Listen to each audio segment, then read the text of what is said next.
नमस्कार दोस्तों, मेरा नाम आशुतोष शुक्ला है। और जैसा कि आप सब लोग जानते हैं कि मैंने एक नई पहल शुरू की है। मेरा मानना है कि अपने जीवन में और दिन के 24 घंटों में क्या हम 10 या 15 मिनट अपने समाज या देश के चिंतन के लिए निकाल नहीं सकते हैं। या निकाल सकते हैं तो क्यों ना हम अपने विचार अपने दोस्तों के साझा करें और कुछ सीखने का अवसर मिले। इसीलिए हमने एक युवा क्रांति नाम से एक नया चैनल बनाया है। दोस्तों, आज का मेरा टॉपिक इस बात पर विचार करेगा कि समय के साथ बदलती हुई राजनीति क्या सिद्धांतहीन कैसे होती चली गई, इसके जिम्मेदार कौन है, सिस्टम, राजनेता या आप और हम। जैसा कि हम सभी लोग जानते हैं, देश को स्वतंत्र कराने में देश के कितने लोगों ने इस देश के लिए बलिदान किया। चाहे लाला लाजपत राय हो, सरदार भगत सिंह हो, चंद्रशेखर आज़ाद हो, अनगिनत नाम है। और वो भी कहा जाए तो उस समय के हमारे राजनेता ही थे जो जनता का प्रतिनिधित्व करते थे।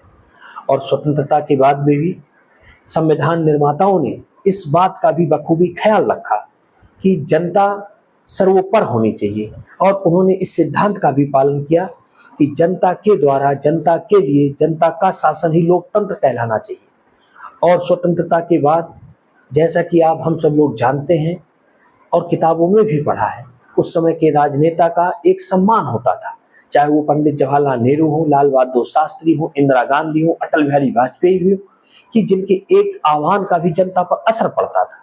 शायद हम सब लोगों को याद है, जब लाल बहादुर शास्त्री प्रधानमंत्री हुआ करते थे और जब अनाज उस समय हमारे देश में इतना हुआ नहीं करता था और अमेरिका ने भी मना कर दिया था एक बार ये देने के लिए कि जो देश अपने लोगों को रोटी नहीं खिला सकता है, उस देश से क्या आशा की जाए। और लाल बहादुर शास्त्री ने इस बात को इतना सीरियसली लिया कि उन्होंने जनता से आह्वान किया कि एक दिन का हफ्ते में एक फास्ट रखा जाना चाहिए। और उनकी आह्वान का जनता ने सहृदय से स्वीकार किया। और 99 के कारगिल वार में भी प्रधानमंत्री अटल बिहारी वाजपेयी ने भी जनता से इस बात का आह्वान किया था कि प्रधानमंत्री कोष में सैनिकों के लिए कुछ सहयोग की राशि दी जाए। उस समय के राजनेताओं का इतना एक सम्मान होता था, क्यों? आखिर समय के साथ राजनेता वो सम्मान क्यों खोते गए और जनता राजनेता के से दूर कैसे होती गई? इस बात को भी देखना पड़ेगा। इसके जिम्मेदार कौन है?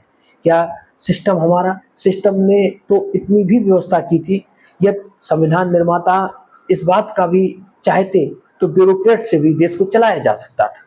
लेकिन ब्यूरोक्रेट्स के ऊपर भी उन्होंने यदि किसी को बैठाया तो मंत्री को बैठाया। नेता और मंत्री कौन होता है? हमारे और आपसे बीच से निकला हुआ राजनेता होता है, जनप्रतिनिधि होता है।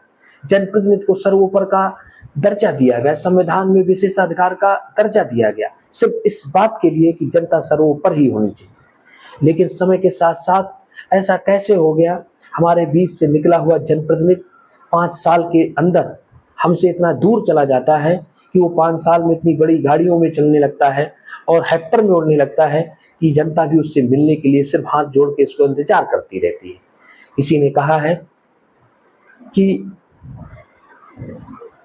किसी ने कहा है कि कारवां सब निकल गया, हम गुबार देखते रह गए। आज के समय में जनता राजनेता का सिर्फ हाथ जोड़कर इंतजार करती रहती है।